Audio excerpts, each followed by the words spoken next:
Bentornati e bentornate a Obiettivo Sostenibilità. Come sempre vi presentiamo delle realtà che hanno fatto di questo termine una propria e vera filosofia, ma non solo. Oggi sono contento di ospitare con me Davide Fumaneri, che è il direttore di Garda Green, un protocollo di sostenibilità che, come dice il nome, insomma, interessa in particolare il lago di Garda. Benvenuto. Io vi ringrazio per l'ospitalità di questa mattina e per l'opportunità di venire a raccontarvi un progetto che dal 2016 è nato sulle sponde di quello che è il più grande lago d'Italia, oggi seconda destinazione turistica per arrivi.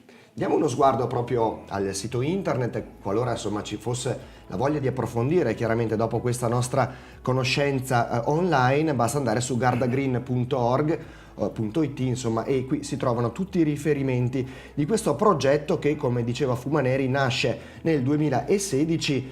In quale contesto? Come mai è nato questo progetto? Nel 2016 era l'anno in cui c'è stata la rivoluzione delle dinamiche di raccolta del rifiuto, per cui si era passati dalla Tari alla Tasi, per capirsi, all'interno di quella che è Federalberghi Garda Veneto. Questa sensibilità era molto forte ed è stata una sensibilità intercettata da oltre 300 strutture aderenti appunto a Federalberghi Garda Veneto.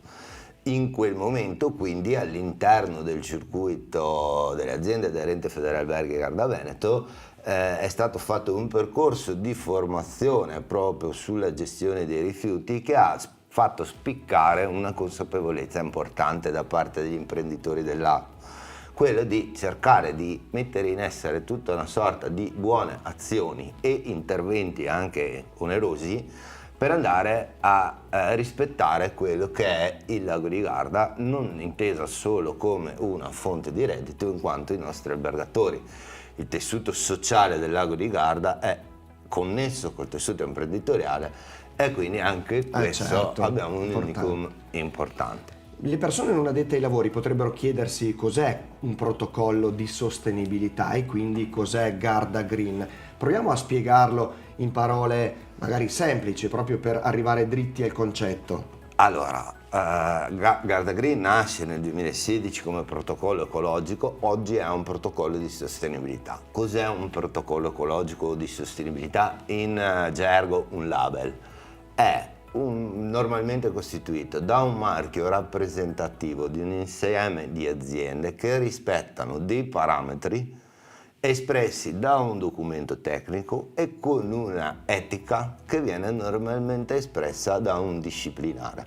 Quindi un protocollo di sostenibilità è caratterizzato da un marchio, da un documento tecnico e da un disciplinare. Condiviso chiaramente con tutte le aziende e sono molte quelle sul lago di Garda che il Garda Green è riuscito a mettere insieme, a mettere a sistema. Giustamente bisogna passare dalla teoria alla pratica. La particolarità di Garda Green è stata quella di voler scrivere dal basso quelle che sono le regole di ingaggio che alberghi e campeggi possono rispettare, certi di lavorare in una logica di coralità su obiettivi comuni e risparmiando quindi tempi e risorse. Se posso, oggi Garda Green viene definito come un modello aziendale.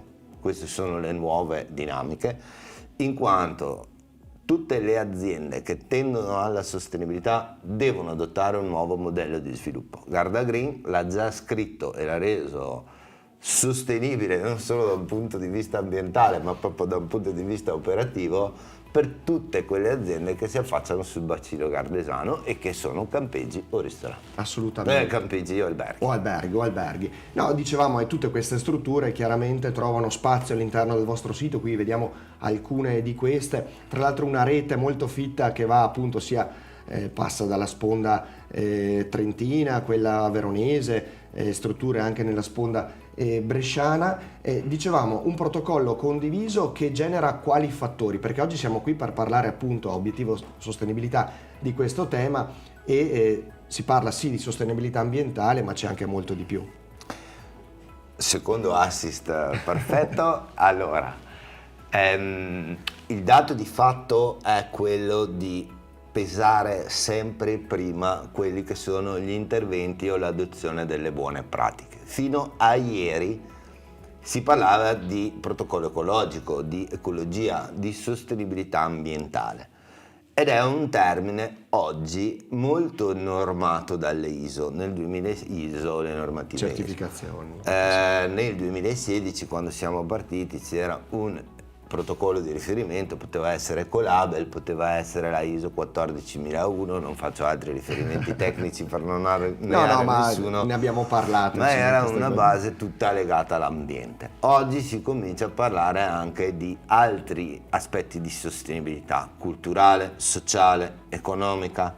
Ecco, se una azienda può anche affrontare da sola un percorso di sostenibilità ambientale, fa molta più fatica a centrare quelle che sono le sostenibilità culturali certo. legate alla ricaduta che il lavoro di quell'azienda ha sul territorio, perché il rischio concreto è che le aziende diventino autoreferenziali da un certo punto di vista e quindi che proclamino di avere perdano questa di credibilità, certificazione, ma finisce e lì. soprattutto che spostino il focus dalla loro attività. Il compito degli alberghi sul lago è cercare di fare al meglio la loro ospitalità. Hanno bisogno di riferimenti, hanno bisogno di linee guida proprio per non vanificare questo sentiment di tutela e di rispetto per l'ambiente che certo non ha animato le generazioni precedenti degli albergatori gardesani.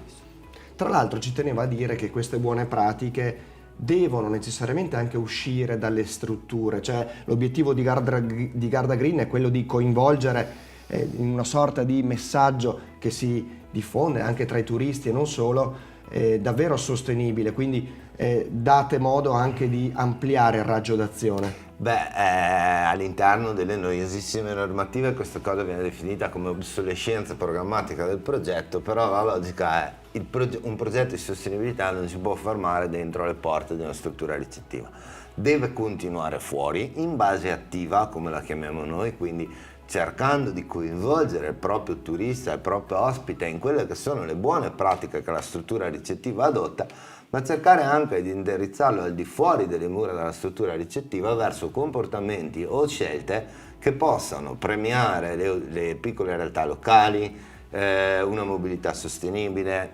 Conosciamo i problemi delle gardesane, perché poi entrambe le sponde hanno dei grossi problemi, e questo potrebbe generare tutto un meccanismo virtuoso che poi a caduta potrebbe incentivare una mobilità più forte su acqua, piuttosto che uno sviluppo più integrato delle ciclabili. Insomma, domanda e offerta devono lavorare insieme.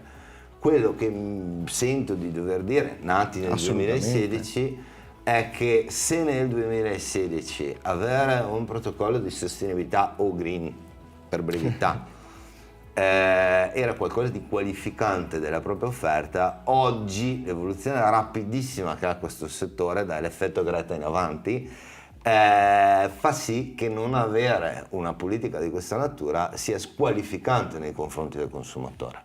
E non solo, anche degli istituti di credito, pensiamo ai parametri ESG e quant'altro. Ad esempio, altro assist grossissimo, io vado a non so quanto tempo abbiamo, quindi abbiamo ancora qualche minuto, sì, non si preoccupi. Quindi do qui un'anticipazione, nel senso che Garda Green a giorni viene riconosciuta dal GSTC, che è il Global Sustainable Tourism Council, quindi sarà istituzionalmente il protocollo ecologico, il protocollo di sostenibilità del lago di Garda, e la partita di compensazione, perché questo è il termine, cioè un'azienda deve riuscire, già le obbligatorietà di legge lo prevedono, nel 2028 tutte dovranno avere una carbon footprint, quindi un'analisi precisa di quella che è la loro impronta ecologica e di come la compensano. Come citavi tu, questi due elementi fanno sì che ci sia il bilancio ambientale di un'azienda, che per le grandi aziende energivore è già obbligatorio. Io nelle battaglie, nelle formazioni che continuo sul lago di Garda, noi cerchiamo sempre di avere 3-4 anni di anticipo per trovarci preparati a questo percorso qui, perché parole come compensazione, impatto zero, sostenibilità sono parole che vanno usate con estrema attenzione e con coerenza, perché insomma si fa presto oggi a riempirsi di queste parole, ma se sotto non c'è effettivamente una storia, un'esperienza, come è il caso di Garda Green, insomma trovano il tempo che trovano. Dicevamo, non a caso è nata sul lago di Garda questa iniziativa, questo progetto, perché sappiamo che è una meta ambitissima dal punto di vista turistico, ma altrettanto delicata. Sì. Negli suoi ecosistemi, nei suoi equilibri. Delicata, diciamo che è sotto gli occhi di tutti i veronesi, chi abita alle sponde del lago, che il lockdown è stato un momento incredibile, perché nell'arco di un mese, io mi ricordo marzo-aprile, il lago aveva completamente degli altri colori, quindi la pressione antropica anche dei cittadini si è ridotta. Abbiamo avuto ripopolazioni di specie ittiche, di nuovi pesci che depositavano le uova che depositano le uova lungo il primo metro e mezzo di sponda, hanno avuto un'ulteriore ripopolazione, le acque erano più blu, quindi contenere la pressione antropica è assolutamente possibile. Non deve andare a discapito del comfort del cliente e non deve andare a discapito dell'operatività, della ricettività, che rendono il lago di Garda un unico nel mondo come destinazione. L'ambiente gardesano è fragile, è un ambiente non fragilissimo, dobbiamo essere sinceri. Garda Green ha un riconoscimento anche da Legambiente e collabora con la Goletta dei Laghi, quindi abbiamo i dati di prima mano della qualità di salute del lago. Sicuramente nel tempo fenomeni come scarichi a lago, microplastiche e cose di questo tipo diciamo sono sempre più sotto controllo, le situazioni sono sempre meno critiche. Il punto è che le dinamiche di una destinazione turistica vanno capite e rispettate. Quello che io predico sempre è che con un piano programmatico le piccole e medie imprese del lago si possono affiancare alle istituzioni. Se avviene un processo inverso, ancora meglio, cioè che siano le istituzioni che affiancano le aziende del lago, ma come dicevo prima è scolastica, perché in realtà il tessuto reale del lago di Garda, l'albergatore è il politico è il ristoratore, per cui sul lago è proprio uno di quei punti dove non possiamo dire che è un problema del comune, ma un problema compartimenti stagni, esatto, c'è proprio una contaminazione. È talmente corta la filiera che è facile intervenire, come è molto più complicato poi consolidarla come. E Garda Green nasce proprio con questo intento di tutelare, ma fornire anche gli strumenti necessari agli albergatori e ai titolari di campeggio, gli strumenti per avere un occhio di attenzione in più nei confronti dell'ambiente. Guarda, mi permetto di precisare, è nata con questo obiettivo che ha centrato, per darti un'idea, negli ultimi, da quando è nata Garda Green ha evitato oltre 9.000 tonnellate di CO2. Parliamo di 45 milioni di chilometri di una macchina, di 1220 giri della Terra. Quindi è anche arrivare ad una comunicazione efficace, questo è un grandissimo tema della sostenibilità, quella di una comunicazione credibile, argomentata. Noi cerchiamo di non utilizzare termini in inglese, anche se in un settore come questo è difficilissimo, proprio perché deve essere friendly. La sostenibilità non è una rivoluzione dolorosa, è un modo diverso di fare le cose, ma è un modo migliore di farle. Una cultura. Ringraziamo Davide Fumaneri per averci presentato Garda Green, questo protocollo di sostenibilità già molto diffuso sul lago di Garda, ovviamente che ha ambizioni anche di allargare lo spettro di azione, proprio perché i numeri che ci ha ricordato testimoniano la validità del progetto nato nel 2016. Grazie per essere stato con noi e per averci raccontato questa iniziativa sicuramente lodevole. Grazie a te per la disponibilità e sempre aperti a confronti, idee e migliorie. Grazie. E noi ci diamo appuntamento a una prossima puntata.